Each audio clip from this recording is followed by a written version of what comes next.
Hello students, this is Dr. Amit Juneja and I welcome you all in this channel of economics, that is Amit Juneja Economics. So in the last lecture we discussed about the importance of macroeconomics.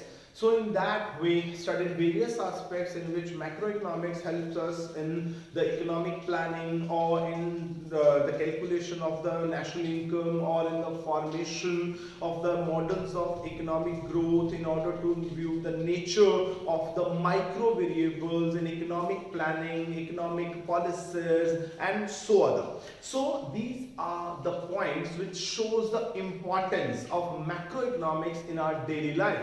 But क्या होता है कि अब अगर हम किसी भी subject की बात करें तो कोई भी subject either it is English और इट्स पंजाबी और इट इज हिस्ट्री और मैथमेटिक्स और फिजिक्स केमिस्ट्री बायोलॉजी और इकोनॉमिक्स और पॉलिटिकल साइंस और सोशियोलॉजी एंड मेनी अदर, हर एक सब्जेक्ट जो है वो कभी भी अपने आप के अंदर कंप्लीट नहीं होता.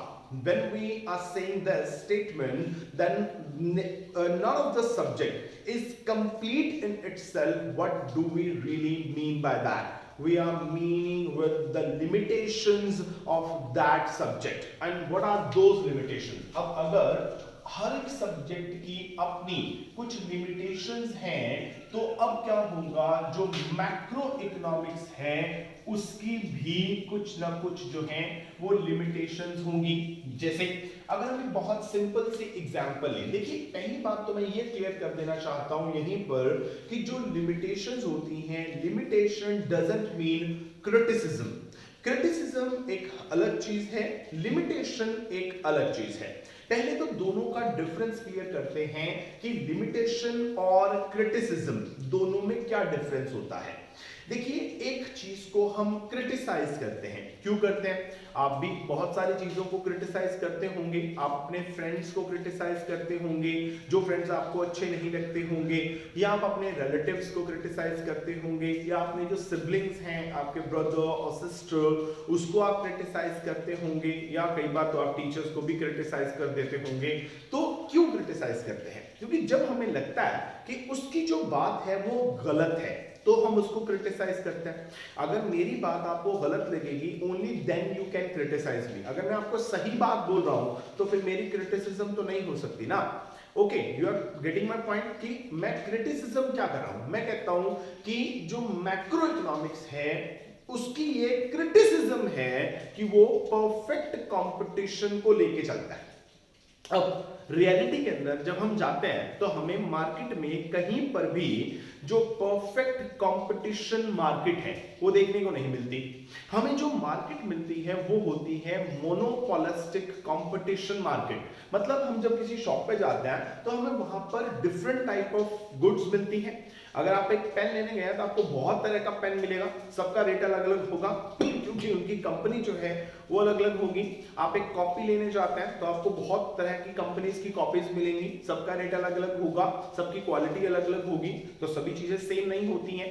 सो अब इस बेसिस पे हम क्या कर सकते हैं, मैक्रो इकोनॉमिक्स को क्रिटिसाइज कर सकते हैं. ओके, बट एक होता है वर्ड लिमिटेशन. देखिए हर पर्सन की एक लिमिटेशन होती है. लिमिटेशंस क्या है कि मान लीजिए कि मैं यहां से चलना शुरू हुआ तो मैं आगे जा रहा हूं, मैं यहां पे जाके रुक गया. तो रुक गया तो मैं कहूंगा कि बस मैं इससे आगे नहीं जा सकता. मतलब मेरी रेंज जो है, मैं कहूं कि मैं चलना शुरू कर रहा हूं और आफ्टर 10 किलोमीटर ऑफ वॉकिंग मैं कहता हूं बस अब मैं इसके आगे और नहीं चल सकता. तो आप क्या करेंगे? आप मुझे क्रिटिसाइज करेंगे, सर तो 10 किलोमीटर चल पड़े, इससे ज्यादा चल ही नहीं सकते. तो ये मेरी क्रिटिसिज्म नहीं है, क्योंकि मेरी बॉडी मुझे इतना ही अलाउ करती है कि मैं सिर्फ 10 किलोमीटर वॉक कर सकता हूं, इससे ज्यादा नहीं कर सकता. जैसे अगर मैं अपने आप के बारे में आपको कुछ बताऊं कि मैं क्या हूं, मैं कहूं कि मैं इकोनॉमिक्स के अंदर डॉक्टरल डिग्री है, मैं पोस्ट ग्रेजुएट हूं इकोनॉमिक्स में, I am doctorate in economics, that's why मेरा नाम है डॉक्टर अमित जुनेजा. क्यों? मैंने पीएचडी करी है. अब मेरी जो पीएचडी है या जो मेरी एमए है या जो मैंने ग्रेजुएशन में पढ़ा या जो मैंने +1 +2 में पढ़ा वो इकोनॉमिक्स पढ़ा, मतलब मैं आर्ट्स का स्टूडेंट हूं. ओके, अब आप मुझे क्रिटिसाइज कीजिए कि सर आपको तो फिजिक्स पढ़ानी नहीं आती है, सर आपको तो केमिस्ट्री पढ़ानी नहीं आती, आप काहे के टीचर हैं जब आप फिजिक्स ही नहीं पढ़ा सकते, आप बायोलॉजी नहीं पढ़ा सकते, आप किस बात के टीचर हैं? मैं कहूंगा कि मैं तो साइंस का स्टूडेंट ही नहीं हूं, तो मुझे फिजिक्स केमिस्ट्री बायो मुझे पढ़ानी कहां से आएगी? मैं तो आर्ट्स का स्टूडेंट हूं और आर्ट्स में भी मैं वो सब्जेक्ट पढ़ा सकता हूं जो मैंने पढ़ा हुआ है। अब आप मुझे ये बोले कि सर आपको तो ज्योग्राफी नहीं आती, मैं कहूंगा मैंने ज्योग्राफी अपनी प्लस 10th के बाद कभी पढ़ी नहीं। हाँ 10th तक मैंने ज्योग्राफी पढ़ी है, मैं 10th की ज्योग्राफी पढ़ा सकता हूं, उसके बाद मुझे नहीं आती है। आप कह ले सर आपको तो जो है वो बॉटनी नहीं आती है, आपको तो अकाउंटेंसी नहीं आती, आपको तो बिजनेस स्टडीज नहीं आती, मैं कहूंगा मैं कॉमर्स का स्टूडेंट ही नहीं हूं, तो मुझे जो है वो कहां से आएगी? तो आप इन चीजों के बेसिस पे आप मुझे क्रिटिसाइज नहीं कर सकते कि मुझे physics chemistry botany zoology biology या जो है अकाउंटेंसी या बिजनेस स्टडीज ये मुझे नहीं आते। आप इस बेसिस पे मुझे क्रिटिसाइज नहीं कर सकते। क्यों? क्योंकि ये मेरे सब्जेक्ट के एरिया के बाहर है, मैं यहां तक कभी पहुंचा ही नहीं। लिमिटेशंस क्या होती हैं? हम हर एक सब्जेक्ट का एक एरिया डिफाइन करते हैं कि ये सब्जेक्ट जो है बस वो ये ए, ये बी, ये सी, ये डी और ये ई चीजें स्टडी कर सकता है बस। अब अगर कोई बोले कि ये एफ क्यों नहीं स्टडी करता, मैं कहूंगा एफ इसलिए स्टडी नहीं करता क्योंकि जो एफ है वो इसके एरिया में आता ही नहीं, तो वो उसको कहां से स्टडी करेगा? आप बोलोगे इकोनॉमिक्स जो है उसमें हम जो है वो फॉर्मेशन ऑफ वाटर क्यों नहीं स्टडी करते, उनमें हम केमिकल रिएक्शंस क्यों नहीं स्टडी करते, उनमें हम ट्विंकलिंग ऑफ स्टार्स स्टडी क्यों नहीं करते? मैं कहूंगा क्योंकि ये तो साइंस के टॉपिक है, तो वो इकोनॉमिक्स में कहां से आ जाएंगे? तो आप इस बेसिस पे इकोनॉमिक्स को क्रिटिसाइज नहीं कर सकते। ये क्या है? ये इकोनॉमिक्स की लिमिटेशन है कि इकोनॉमिक्स का जो एरिया है वो यहां तक ही है, वो इसके बाहर नहीं जा सकता। हर एक सब्जेक्ट का एक एरिया डिफाइंड होता है, उस सब्जेक्ट ने सिर्फ उन्हीं चीजों को स्टडी करना होता है, वो उसके बाहर नहीं जा सकता। तो अब क्रिटिसिज्म और लिमिटेशन में डिफरेंस है। मैंने जो टॉपिक लिखा वो मैंने लिखा लिमिटेशंस ऑफ मैक्रो इकोनॉमिक्स। मैंने ये नहीं लिखा कि हमने मैक्रो इकोनॉमिक्स को क्रिटिसाइज करना है, मैंने कहा हमने मैक्रो इकोनॉमिक्स की लिमिटेशंस बतानी है। मतलब मैक्रो इकोनॉमिक्स जो है उसके एरिया को हम कहां तक जो है वो डीलिमिट कर सकते हैं, मतलब मैक्रो इकोनॉमिक्स जो है वो कहां तक नहीं जा सकता, हमने सिर्फ उसकी बात करनी है।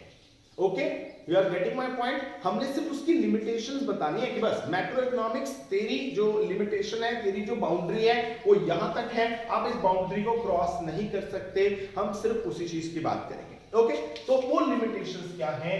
पहली जो लिमिटेशन है मैक्रो इकोनॉमिक्स की वो ये है कि हम जब भी मैक्रो इकोनॉमिक्स में जो वेरिएबल्स पढ़ते हैं, ठीक है, उनके बारे में हम उसकी लिमिटेशन बता सकते हैं कि जब हम जो वेरिएबल्स हैं उसको एग्रीगेट करेंगे, so aggregation of those variables is not easy.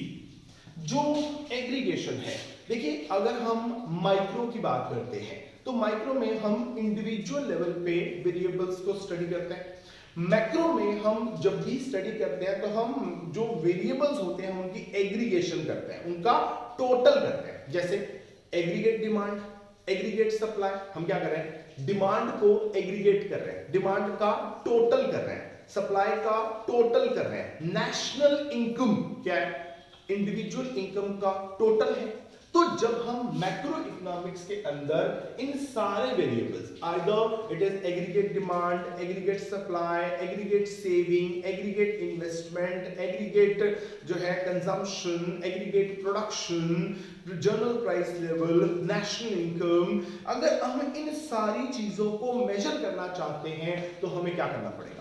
हमें यह करना पड़ेगा कि हमें इन सारे इंडिविजुअल वेरिएबल्स को एग्रीगेट करना पड़ेगा, टोटल करना पड़ेगा। बट वो टोटल करना इतना इजी नहीं होता। क्यों नहीं होता? अगर सपोज करो कि हमें एग्रीगेट डिमांड कैलकुलेट करनी है, मैं सपोज करो मार्केट में गया तो मैंने क्या किया, मैंने 5 एप्पल परचेज किए। मेरा फ्रेंड मेरे साथ था, उसने जो है वो 7 एप्पल परचेज किए।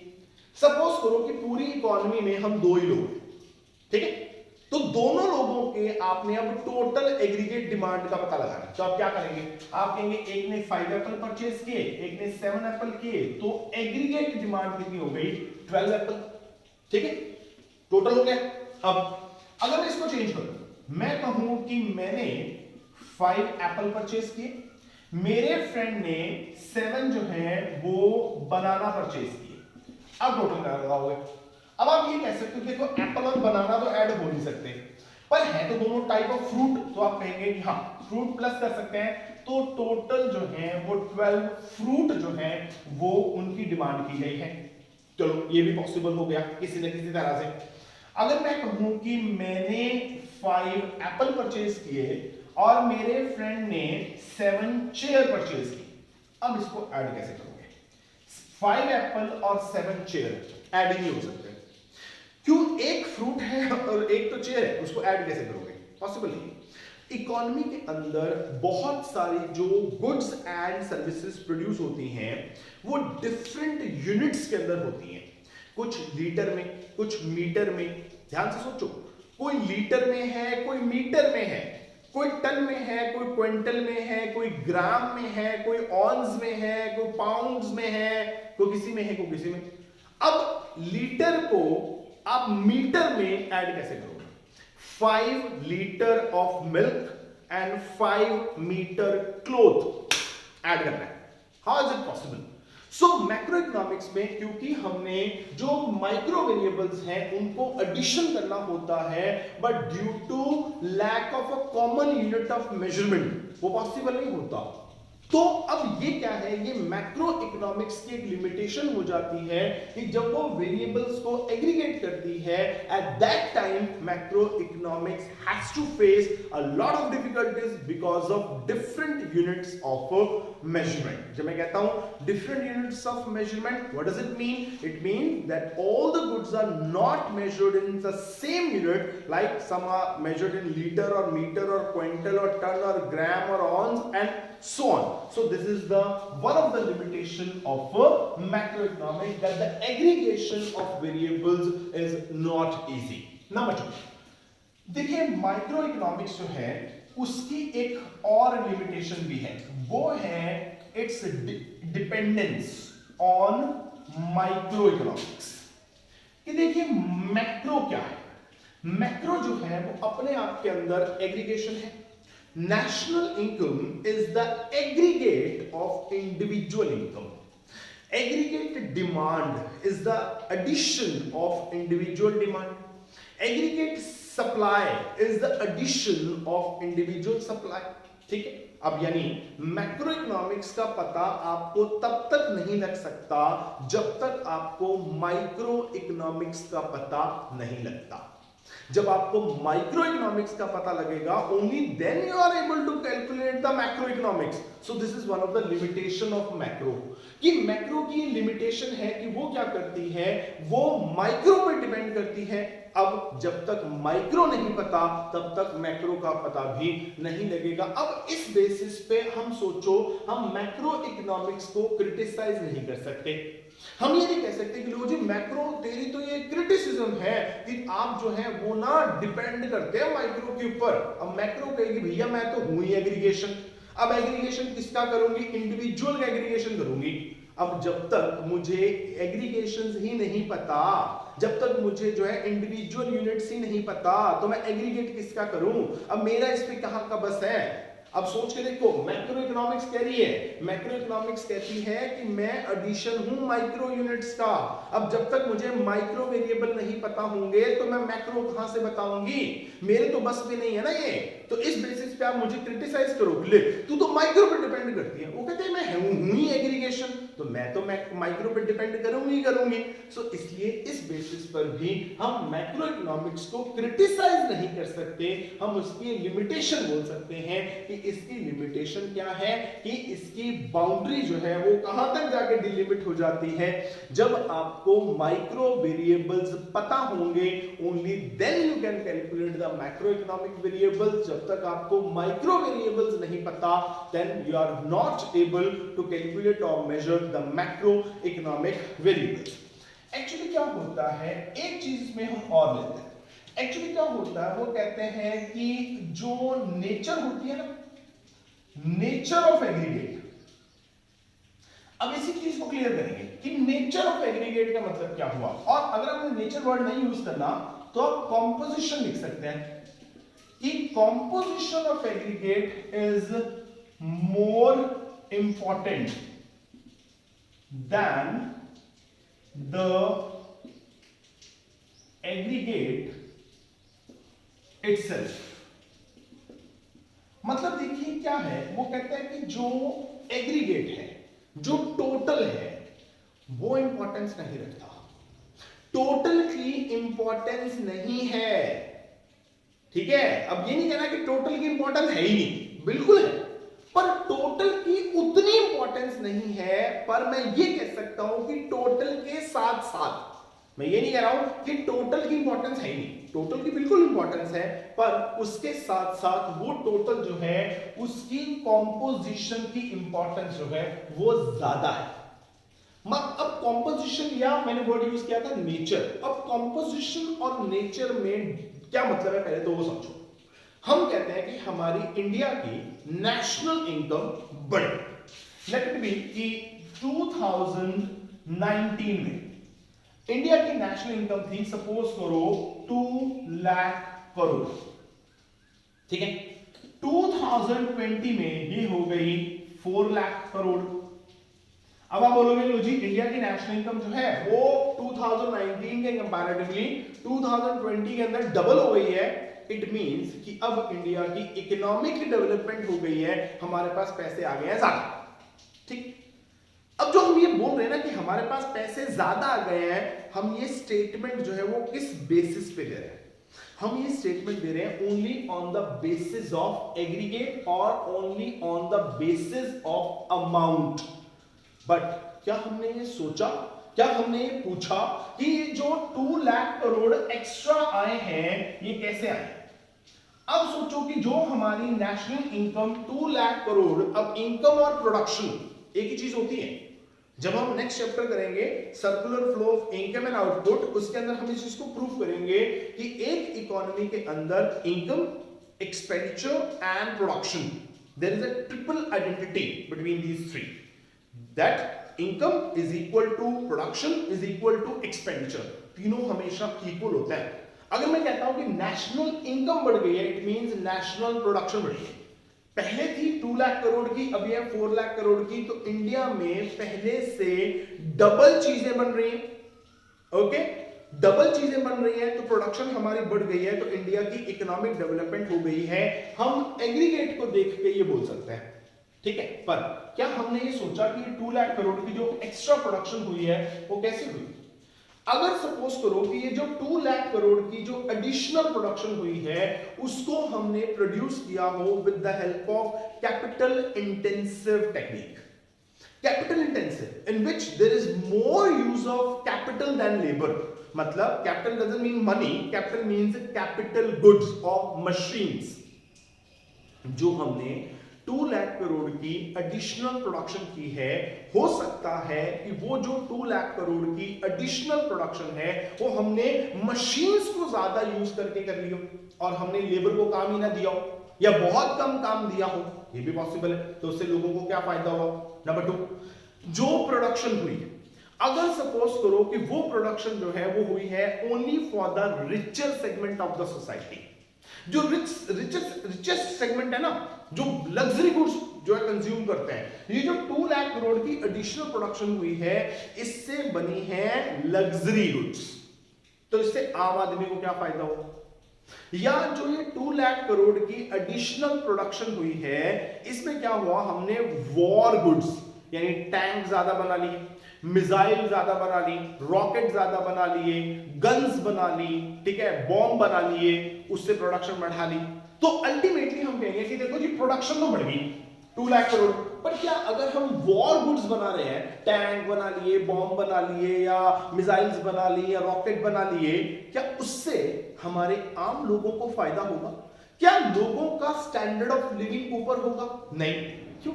अब देखो इकोनॉमिक डेवलपमेंट क्या है? इकोनॉमिक डेवलपमेंट का मतलब जो है वो आपके यहां पे मनी का ज्यादा होना नहीं। इकोनॉमिक डेवलपमेंट का मतलब है कि जो मनी आपके पास ज्यादा आई, क्या उससे लोगों का स्टैंडर्ड ऑफ लिविंग ऊपर हुआ?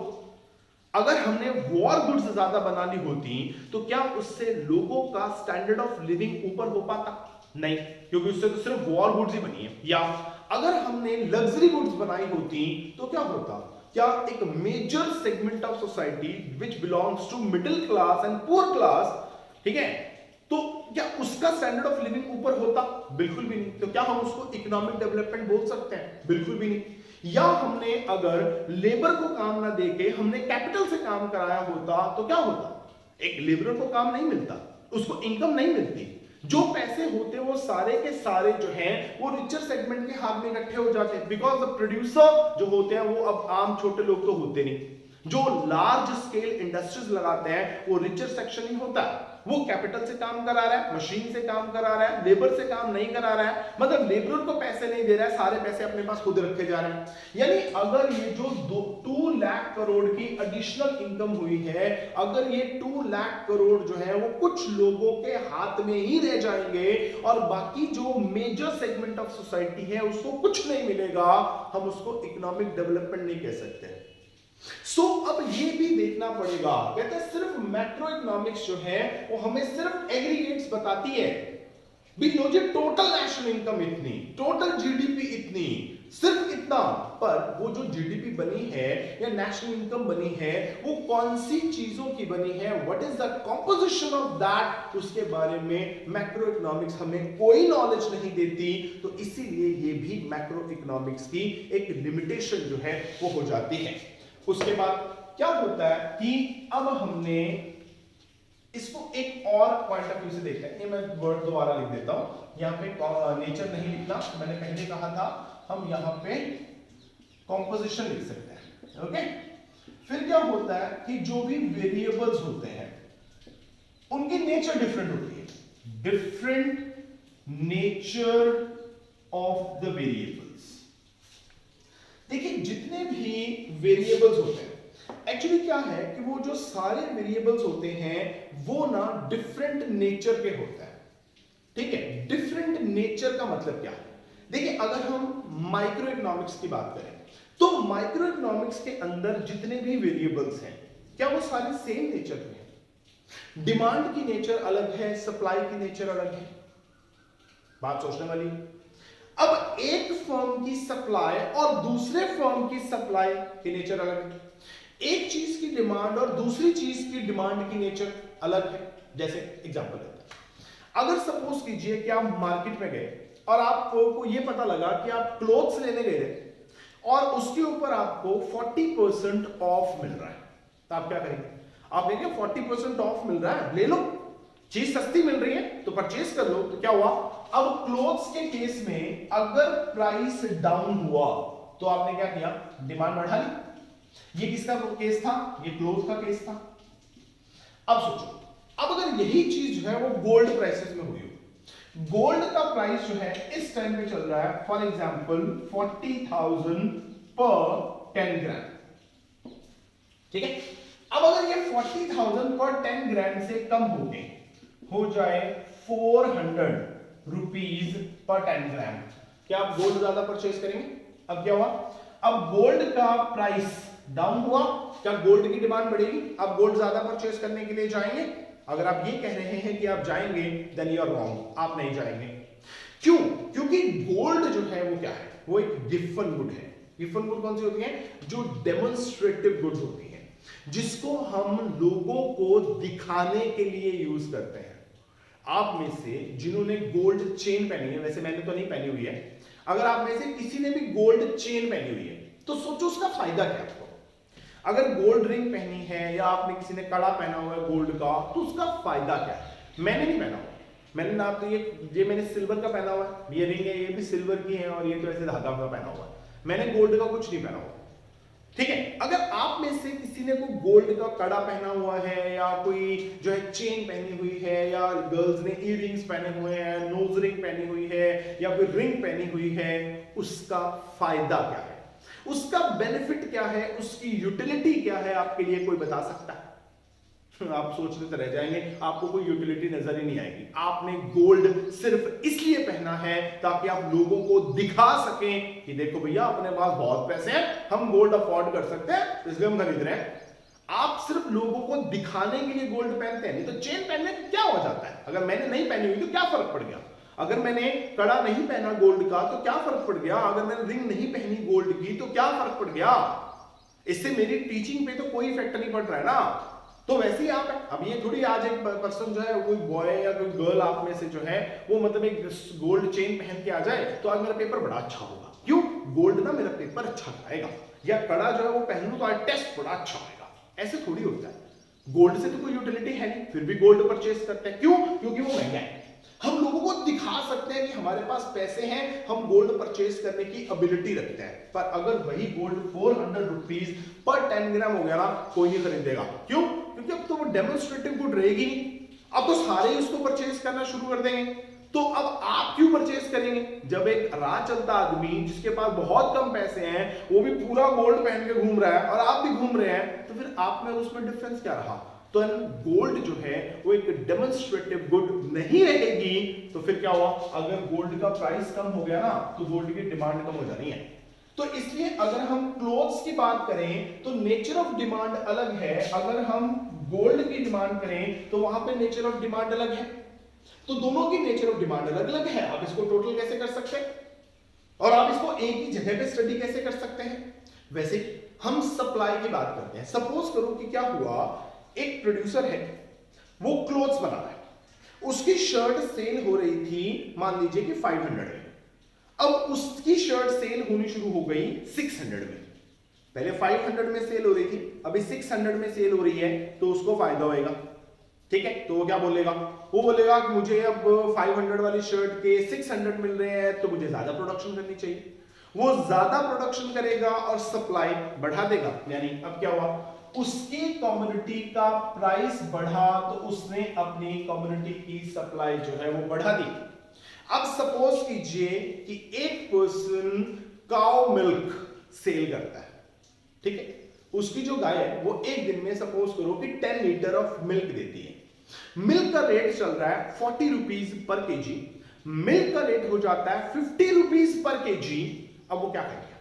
वो सुबह सुबह ऐसे काऊ के आगे ऐसे हाथ जोड़ के ऐसे खड़ा हो जाएगा और उसको बोलेगा, हे काऊ माता, जो प्राइस है वो 40 रुपीज के बजाय 50 रुपीज हो गया है, प्लीज मुझे ज्यादा दूध दे दो ताकि मैं ज्यादा पैसे कमा सकूं। वो जितने मर्जी हाथ पैर जोड़ दे, काऊ ने उसको ज्यादा जो है वो दूध नहीं देना। अब ये नहीं होगा कि अगर वीट का जो एमएसपी है वो 2000 से 4000 हो जाएगा तो जितनी प्रोडक्शन आप एक खेत में कर रहे हैं आप उससे डबल प्रोडक्शन करनी शुरू कर देंगे। पॉसिबल नहीं होगा। मतलब अगर प्राइस चेंज भी हो जाता है, बढ़ जाता है, सप्लाई में कोई चेंज नहीं आएगा, वो उतनी की उतनी रहेगी, सप्लाई कांस्टेंट है। क्यों? क्योंकि यहां पर नेचुरल कंस्ट्रेंट लगे हुए हैं। मतलब यहां पे नेचर ने अपना इंटरफेयर कर दिया बीच में, आप नेचर को क्रॉस नहीं कर सकते। तो अब एक चीज में प्राइस बढ़ने से सप्लाई बढ़ रही, एक चीज में प्राइस बढ़ने से सप्लाई बढ़ नहीं रही, तो दोनों की नेचर अलग अलग है। तो अगर दोनों की नेचर अलग अलग है तो आप इसको इकट्ठा कैसे स्टडी कर सकते हैं? यही क्या होती है जब हम कहते हैं कि इकोनॉमिक्स के अंदर और स्पेसिफिकली मैक्रो इकोनॉमिक्स के अंदर हम जो वेरिएबल स्टडी करते हैं वो उन सारे वेरिएबल्स की जो नेचर होती है वो डिफरेंट होती है। उसके बाद क्या जो हम वेरिएबल मैक्रो इकोनॉमिक्स में स्टडी करते हैं उसका इफेक्ट सभी पे सेम पड़ता है? नहीं, डिफरेंट इफेक्ट ऑफ वेरिएबल। ठीक है, जितने भी वेरिएबल्स हैं उनका जो इफेक्ट पड़ेगा वो डिफरेंट होगा। सपोज करो, अच्छा मैं आपसे पूछूं कि प्राइस का बढ़ना अच्छा कि बुरा? अब आप कहेंगे कि बुरा। क्यों बुरा? इसलिए क्योंकि आप हैं बायर, आप हैं चीज को परचेज करने वाले।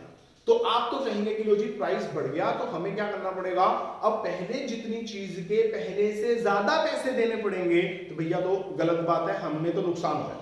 आप एक चिप्स का पैकेट लेने जाते हैं, वो आपको 20 रुपीज में मिलता था, अभी वही आपको 25 में मिलेगा। देन अब आपको पहले से ज्यादा पैसे देने पड़ेंगे। आप बोलेंगे कि ना हमें तो क्या हो रहा है, हमें तो नुकसान हो रहा है, हमें तो लॉस हो रहा है। पर सोचो, अब आपको प्राइस के बढ़ने से लॉस हो रहा है because you are a buyer. But अगर प्राइस बढ़ता और आप होते एक सेलर, तो क्या होता? तो आपको प्रॉफिट हो जाता, ठीक है, क्योंकि आपकी चीज पहले 20 रुपीज में सेल हो रही है, अभी वही चीज आपका जो चिप्स का पैकेट है वो 25 में सेल हो रहा है, आपको तो बेनिफिट हो रहा है ना, आप तो करने का फायदा है, प्राइस बढ़े। सो प्राइस का बढ़ना एक चेंज है इसके अंदर, एक वेरिएबल के अंदर। And what is that variable? Price. Price में चेंज आया, अब उसका जो इफेक्ट पड़ा वो डिफरेंट पड़ा। किसके ऊपर? अब बायर के ऊपर इफेक्ट डिफरेंट है और सेलर के ऊपर उसका इफेक्ट डिफरेंट है, दोनों पर्सन अलग अलग है तो इफेक्ट भी अलग अलग होगा। तो इसलिए अब जब हम मैक्रो इकोनॉमिक्स पढ़ते हैं और मैक्रो लेवल पे अगर चीजें चेंज होती हैं, अगर पॉलिसीज चेंज होती हैं, देखो गवर्नमेंट एक पॉलिसी फ्रेम करती है, एक नई पॉलिसी लेके आती है, उससे क्या होता है? कुछ लोग ऐसे होते हैं जिनको उस पॉलिसी से बेनिफिट होता है और कुछ लोग ऐसे होते हैं जिनको उनसे नुकसान होता है, ठीक है। जैसे मान लो गवर्नमेंट कहती है कि हमने जीएसटी लगाया, अब जीएसटी लगाने से कुछ लोगों को फायदा होगा, कुछ लोगों को नुकसान होगा। जैसे पहले गवर्नमेंट ने वैट लगाया था तो किसी को वैट से फायदा था, किसी को वैट से नुकसान था। हर पर्सन, देखो हर एक चीज के दो एस्पेक्ट होते हैं, one is good and one is bad. आप जनरलाइज नहीं कर सकते कि एक चीज एक पर्सन के लिए गुड है तो वो दूसरे के लिए भी गुड ही होगी, दूसरे के लिए वो बैड भी हो सकती है। तो अब जो भी डिफरेंट नेचर ऑफ वेरिएबल है उसी के बेसिस पे जो उन वेरिएबल्स का इफेक्ट पड़ेगा on the different type of people living in a society और इन एन इकोनॉमी, क्या होगा? उन पे उसका इफेक्ट भी डिफरेंट ही पड़ेगा। हम उस इफेक्ट को जनरलाइज जो है वो नहीं कर सकते, ठीक है। और अब एक चीज हम इसमें और ले सकते हैं कि जो भी मैक्रो इकोनॉमिक्स है इसका यूज बहुत ज्यादा लिमिटेड है। लिमिटेड यूज किस बात का है? लिमिटेड यूज अब इसमें अब है तो ये लिमिटेशन, पर आप कहेंगे सर इसकी लिमिटेशन, ये लिमिटेशन कैसे हो सकती है? ये तो इसकी नेचर है, क्योंकि इसकी लिमिटेड यूज ये है कि इसका यूज हम सिर्फ और सिर्फ जो हमारी इकोनॉमी लेवल पे प्रॉब्लम्स आती हैं उसको सॉल्व करने के लिए कर सकते हैं। ऐसी चीजें, ऐसी प्रॉब्लम जो हमें इंडिविजुअल लेवल पे आती हैं उसको ये सॉल्व नहीं कर सकती। अब आप कहेंगे सर ये क्या की लिमिटेशन हुई, वो अगर इंडिविजुअल लेवल पे सॉल्व करानी है तो फिर तो हमारे पास माइक्रो है ना, तो मैं अब इसको माइक्रो की लिमिटेशन बना दूंगा। जब मैं माइक्रो इकोनॉमिक्स की लिमिटेशंस कराऊंगा तब मैं बोलूंगा कि माइक्रो इकोनॉमिक्स की ये लिमिटेशन है कि वो इकोनॉमी की प्रॉब्लम को सॉल्व नहीं कर सकती। इसका मतलब अब माइक्रो जो है वो, ध्यान से सुनना, जो माइक्रो है वो इकोनॉमी की प्रॉब्लम सॉल्व नहीं कर सकती, जो मैक्रो है वो इंडिविजुअल की प्रॉब्लम सॉल्व नहीं कर सकती। तो क्या हुआ? दोनों हो गए एक दूसरे के कॉम्प्लीमेंट्री, जो हम अपने अगले लेक्चर में बात करेंगे कि micro depends upon macro and macro depends upon micro. अब ये दोनों कोई डिस्टिंक्ट ब्रांचेस ऑफ इकोनॉमिक्स नहीं है, दोनों की अपनी लिमिटेशन है और ये है कि एक इकोनॉमी से नीचे नहीं जा सकती, एक इंडिविजुअल से ऊपर नहीं आ सकती। तो क्या होगा? अब एक ने नीचे नहीं जाना, एक ने ऊपर नहीं आना, तो क्या होगा? दोनों इकट्ठे हो जाएंगे, तो दोनों एक दूसरे को कॉम्प्लीमेंट करेंगे। दैट्स व्हाई हम दो तरह की इकोनॉमिक्स पढ़ते हैं, एक माइक्रो और एक macro, so that we have the solution of each and every type of economic problem, whether that economic problem arises at the individual level और एट द इकोनॉमी लेवल। अगर इकोनॉमी लेवल पे आएगी, for that we have macro economics, अगर individual level पे आएगी then we have the micro economics. तो दोनों एक दूसरे को जो है वो कॉम्प्लीमेंट करती है। तो इसलिए जो मैक्रो इकोनॉमिक्स है उसकी लिमिटेशन है कि उसका जो यूज है वो लिमिटेड है only in the case of those economic problems which arises at the economy level. ठीक है जी, तो ये था limitations of macro economics. I hope कि आपको लेक्चर समझ आ गया होगा। If there is any doubt then please put it in the comment box. So मिलते हैं अपने अगले लेक्चर के अंदर। Till then it's good bye from my side. Thank you very much.